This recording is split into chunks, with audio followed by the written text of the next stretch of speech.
Hello everybody, we are going to get started with our chapter 4 of room 1. We've had the weekend now, so let me remind you what has last happened. In chapter 3, Ted was searching to find and see if there was anybody at the old Anderson's barn. He didn't see anybody inside, but once he walked out, there was a girl leaning right up against the barn with an angry face on and asking him, or telling him to promise not to tell. So let's find out if we can see who this girl is and what she wants. Chapter 4. It is titled Details. Could probably use some food since you've got to come by here tomorrow anyway. It was the last thing the girl said to him before he left. More like an order than a request. And Ted nodded and said, "Sure thing." He didn't like having to take off from the Andersons' farm in such a hurry, especially since it might look like he was afraid. He didn't want that girl to think he was afraid, because it wasn't true. No way. But Ted had no choice about leaving. Chores are serious business on a working farm. He had to be home for chores at 4 o'clock, so he had to go. The worst part was that he hadn't had time to get her whole story, because that's what he wanted. He wanted the details, all of them. And he hadn't even gotten the girl's name, or where she'd come from, or how she'd ended up here in Plattsburgh.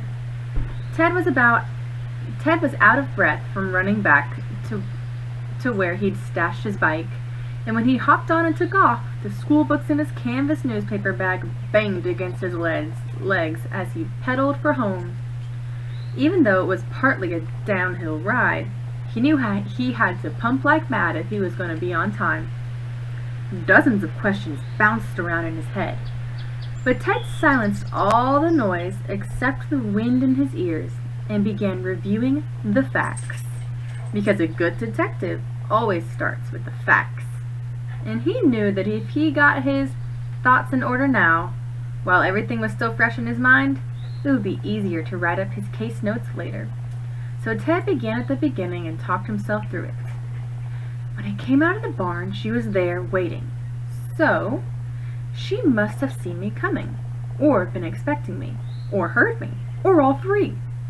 And then she said, "Are you going to tell on us?" She didn't say tell on me, she said us, on us. So there's her and someone else. At least one other person, maybe more. Ted had to swerve his bike to keep from running over a dead rabbit lying on the road.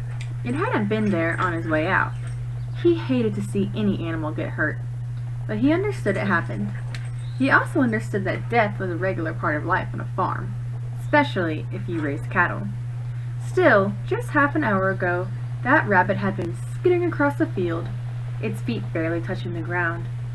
And now it was crow food, pasted down flat on the highway. It made Ted think, and a quarter of a mile whizzed by before he got back to his detective work. Alright, so now he's starting to think again, back as a detective.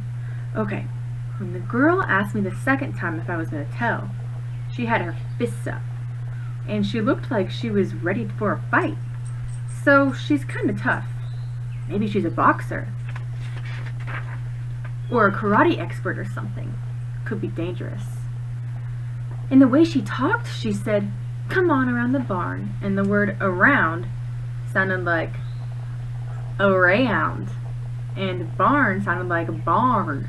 So she's from somewhere south, maybe Texas or Louisiana, or even Mississippi, somewhere south. And she asked if I could bring some food tomorrow. So whoever's there, either they don't have any money for food, or else they don't want to go into town, or both. As he rumbled over the railroad crossing at County Road and Main Street, Ted remembered the mystery he'd read about a boy who wanted to be a police sketch artist.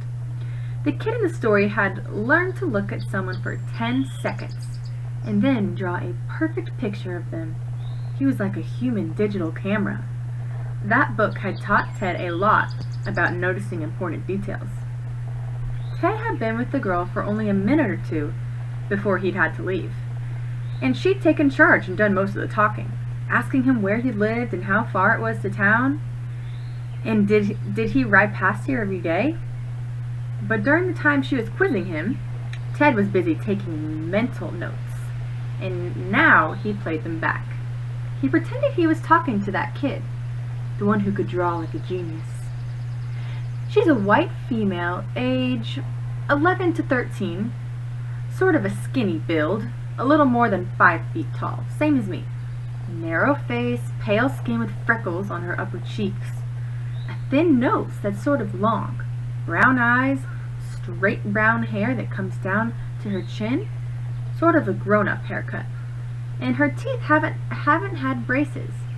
Last seen wearing dirty pink running shoes, blue jeans with a little rip on the right knee, and a pale blue t-shirt with a yellow smiley face on it.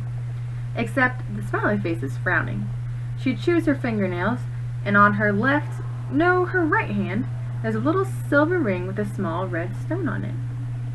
Ted was pleased with himself for giving that fine description, and as he leaned his bike low and took the left turn onto Toronto Road a little too fast, he glanced at his watch. 3:56. His dad's farm was exactly 1.1 miles up ahead, and the macadam road was flat and smooth. Ted knew from years of experience that he was going to make it home on time, because if you go 15 miles an hour, which isn't that hard with a good bicycle on level ground, you travel 1 mile every 4 minutes. At exactly 4 o'clock, Ted's tires crunched on the gravel driveway of Hammond Acres, and Shep ran out to meet him, barking and running half circles the way a border collie does. The driveway was neat, edged perfectly, and completely weed-free. Another one of Ted's chores. As he put his bike away in the garden shed, Ted was still going over what he'd learned, reviewing every scrap of information to see if he'd missed anything.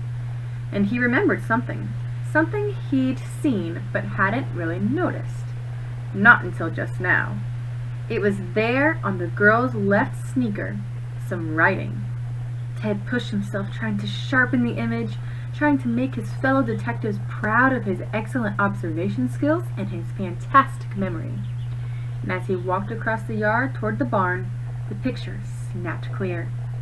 It was a name, written down near the sole of her shoe in faded black marker. Suddenly, the girl who was hiding out of the Anderson place was a little less mysterious, because now she had a name, and Ted knew what it was. And he also knew the first letter of her last name, T. So he had 2 pieces of real information. Inside the barn now, he pulled off his school shoes and stepped into his work boots. And the cows and calves swung their heads and looked at him between the boards of the stall doors. Ted spoke, but he wasn't talking to the animals. He nodded politely and said, "Pleased to meet you, Alexa." Alright, so that was our chapter 4. It basically gave us a little insight on how Ted does his detective work. And we also found out that the girl's name is Alexa, and her last name starts with a T. I'm going to go ahead and read chapter 5 in this same video. It's titled Boy Scout Burglar. The rest of Ted's Tuesday went quickly. After his chores came dinner, and then homework. When his school assignments were finished, he could have watched a little TV, but instead Ted went right to his room and started a new case file about the girl, writing down every fact and observation and guess he could think of. New ideas rushed into his mind, and he kept asking himself, "Have I missed anything?" When he was sure he'd done a thorough job, Ted laid on his bed and opened his newest mystery book, The Footprint on the Wall. He let the book pull him into the action, glad to forget about that girl for a while. After an hour, Ted made himself stop. He wanted to keep reading, but there was one more thing he had to do before bed. It was time for a late-night raid. Ted had been a Boy Scout for more than half of his 5th grade year, until the Scoutmaster and his 3 sons moved from Holton to Denver. But Ted still took his scout law seriously. A scout is trustworthy, so that means he had to be honest. But a scout is kind, too. That meant he had to help that girl, and whoever else was out there with her. So Ted, the kind and honest scout, found an envelope in his room and wrote on it, "Homeless Food Fund." Then he put $6 of his own money into the envelope, because he was going to pay back his mom for every bit of food he took. With his conscience taken care of, Ted the Boy Scout was free to transform himself into Ted the Cat Burglar. He had to get from his upstairs bedroom to the kitchen without being seen or heard by his brother Lucas, his sister Sharon, his dad, or his mom. And then he had to get back again with the food. He wished his newspaper shoulder bag was black instead of a weathered gray color. Cat burglars always prefer black. What Ted lacked in equipment, he hoped to make up for with his skills. He floated along the upstairs hall, crept down the staircase, through the parlor, and melted into the darkened kitchen. Then he slipped into the large pantry and pulled the door shut behind him without a sound. Using the flashlight he had tucked into his belt, Ted scanned the shelves. He needed to build a balanced diet for at least 2 people. He was guessing that they didn't have a stove, plates, bowls, or utensils. So first he chose 3 cans of beef stew, because you could eat it cold, right from the can, with your fingers. He'd done that himself a few times on his first and only Boy Scout camping trip. Cold beef stew wasn't half bad. A jar of applesauce would be good, because if you tipped the jar and gave it a tap, you could sort of drink it. Drinkable fruit. Ted had done that a few times too. The bread was on the top shelf, but he couldn't take a whole loaf. His mom would notice. So Ted peeled off 6 slices and tucked them into a plastic food bag. There's a huge 4-pound jar of Jif on the shelf, peanut butter, and Ted thought about loading a bunch of it into a plastic bag, because that would be a great way to carry peanut butter. When you wanted some, all you'd have to do is poke a hole in the corner of the bag and squeeze. He could also dump some lumps of grape jelly into the bag. Very nutritious and practical. You could take a bite of bread, then squirt in some PB&J and mix it all right into your mouth. Bite, squeeze, chew, and swallow. Pretty cool. But then Ted imagined the face of that girl as he handed her a plastic sack full of brown and purple goop. He decided to take some cheddar cheese instead. So here he is in his pantry with his flashlight, looking to find food to take. Then the burglar remembered, I keep calling her that girl. Her name is Alexa. Alright, that is our chapter 4 and chapter 5. I will see you next time.